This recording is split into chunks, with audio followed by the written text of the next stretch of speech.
जय भीम नमो बुद्धाय. मित्रांनो, आपण आलेलो रमाबाईच्या स्मारकाच्या इथे आणि इथे थोडक्यात आपल्याला एक ताई माहिती सांगणार आहेत. तर आपण संपूर्ण माहिती यांच्याकडून जाणून घेऊया. या ताई आहे तिथे. ताई, तुमचं नाव काय? माझं नाव विनिता विजय धोत्रे, मुक्काम म्हणून पोस्ट तालुका दापोली, जिल्हा रत्नागिरी. मी माता रमाईंच्या 26 घराच्या परिवाराचे नातसून आहे. माता रमाईंच्या 4 घरांचे 8 घरं 8 घरांचे 26 घर झाले आहेत. माता रमाईंचा परिवार शंकर बोलू, त्यांची मुलं मुंबईमध्ये आहेत. मोठा मुलगा दिनकर शंकर धोत्रे, दुसरा मुलगा आनंद शंकर धोत्रे, उमेश शंकर धोत्रे, हेमंत शंकर धोत्रे, रमेश शंकर धोत्रे आणि शुभांगी शंकर धोत्रे हा रमाईंचा परिवार आहे. 2 ताई त्यांच्या म्हणजे भाज्या मरून गेलेल्या आहेत. बाकी हा परिवार त्यांचा आहे. तर त्यांचा परिवार सख्खा मुंबईमध्ये आहे. आम्ही चुलत परिवार आहोत. आम्ही माता रमाईंच्या येणाऱ्या सगळं धर्मभावाचं स्वागत, अभिनंदन, रमाईची माहिती सांगतो. माता रमाईंचे स्मारक जे आहे त्याच्याबद्दल माहिती सांगणार आहे. विश्व कल्याणाचा मध्यम मार्ग देणारे करुणा सागर तथागत भगवान गौतम बुद्ध, भारतीय घटनेचे शिल्पकार परमपूज्य नेते डॉक्टर बाबासाहेब आंबेडकर, माता रमाई, भीमाई, सावित्रीबाई फुले, शाहू महाराज, शिवछत्रपती शिवाजी महाराज यांच्या प्रतिष्ठेवर वंदन. दी बुद्धिस्ट सोसायटी ऑफ इंडियाचा भारतीय बौद्ध सभा, या संस्थेचे संस्थापक परमपूज्य नेते डॉक्टर बाबासाहेब आंबेडकर, या संस्थेच्या राष्ट्रीय अध्यक्षा महाउपासिका आदरणीय ममता सागर मीराताई आंबेडकर, तसेच ह्या संस्थेचे कार्याध्यक्ष भीमरावजी आंबेडकर, या संस्थेचे सल्लागार ॲडव्होकेट प्रकाशजी आंबेडकर, आता बाळासाहेब, माता रमाईंच्या सुनबाई मीराताई आंबेडकर यांनी 2000 माता रमाईंचं हे जन्मघर आहे. या वननचं मी नंदवन करून सोडेपर्यंत मला इथे सर्व वननकर भावकीचं सहकार्य पाहिजे. आणि ताईने सांगितलं की माता रमाईंचं माहेर असून 9 कोटी जनतेचं या आजोळ आहे. त्या वननचं मी नंदवन करून सोडेन. आणि भारतीय बौद्ध सभा या शाखेत स्वतः सगळे कार्यकर्णी आणि माझ्या मीराताई आंबेडकर यांनी 22 राज्यात प्रचार प्रसार केला. दानाच्या माध्यमातून भव्य दिवस स्मारक बघितलं आहे. कुठल्या ट्रस्टचा कुठल्या सरकारचा इथे अधिकार नाही, तर भारतीय बौद्ध सभेचा आणि माता रमाईंच्या सुनबाईने यांनी हे भव्य स्मारक केलेलं आहे. 9 कोटी जनतेचे ते अधिकार आहे. ताई म्हणाल्या की माता रमाई 4 लेकरं मातीमूळ केली, मातीला दहन केलं, रक्ताचं पाणी केलं आणि बाबासाहेबांनी शिकवलं. आपणही आपल्या रक्ताच्या घामाच्या पैशांनी स्मारक उभं करूया आणि त्या प्रकारे स्मारक उभं केलेलं आहे. ताईंचा आम्ही प्रत्येक शब्दामध्ये आभार मानतो. आणि खरोखर ताई आल्या म्हणून या गावाला रस्ता झाला.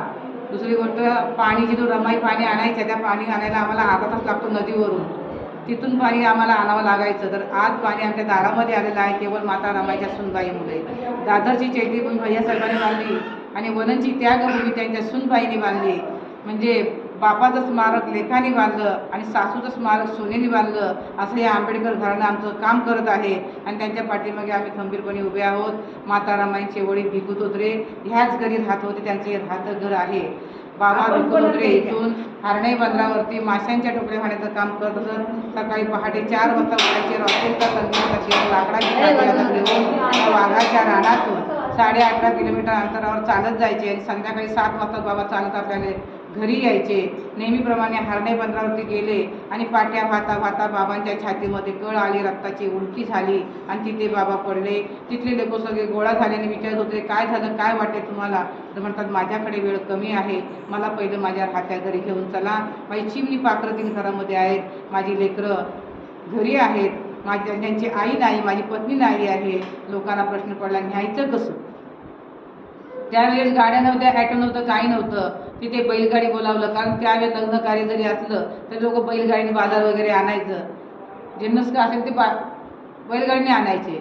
तर बाबाने ते बैलगाडी बोलावलं, बैलगाडी भरलं आणि दापोली शहरामध्ये आमच्या तालुक्यामध्ये आणलं गेलं. आणि तिथून बाबांना लाकडाच्या पाळण्यामध्ये या जंगल दाट वाटेने पायवाटेने ते आणलं गेलं. बाबा अस्वस्थ झाले होते, लेकरांकडे बघत होते. आसवाच्या पुराने बाबा डसा रडत होते. रडता रडता लाडक्या रामीने पाहिलं. रमाईंचं नाव आमच्या माहेरचं रामी होतं. त्यावेळेस नावरच बघायचे, नाव करण्याचं भागीरथी होतं. त्या 2 नावाने रमाईला ओळखलं जायचं. तर रमाईला असं वाटलं 1 वर्ष आधी माझी आई गेली, आता बाबा जातात की काय म्हणून रमाई आरडाओरडा करून रडायला लागल्या. मागोमाग शंकर गौऱ्या 3 लेकरांनी आक्रोश केला. बाबाने डोळे उघडले, लाडक्या लेकीला हाताने जवळ बोलावलं, तिच्या डोक्यावरती हात ठेवला, हातात हात पकडला, म्हणतात, रामी, तुझी आई गेली 1 वर्ष होत आहे.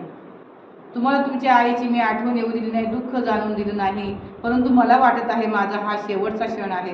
रामी या 2 भावंडांचे आई बाप तुला व्हायचं आहे. या चिमुकल्या लेकीवरती 8 वर्षाच्या लेकीवर केवढा मोठा दुःखाचा भार बसला, 2 भावंडांचा भार बसला.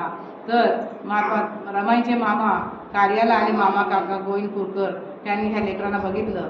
त्या लेकरांनी मामा काकांना पहिला हंबरडा फोडला, मामा काका आमचं कोणी उरलं नाही हो, आमची आई गेले, आमचे बाबा गेले, आता मला कोण बघणार.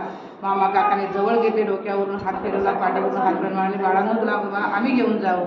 आणि गोविंदपूरकर मामा त्यांना मुंबईमध्ये घेऊन गेले.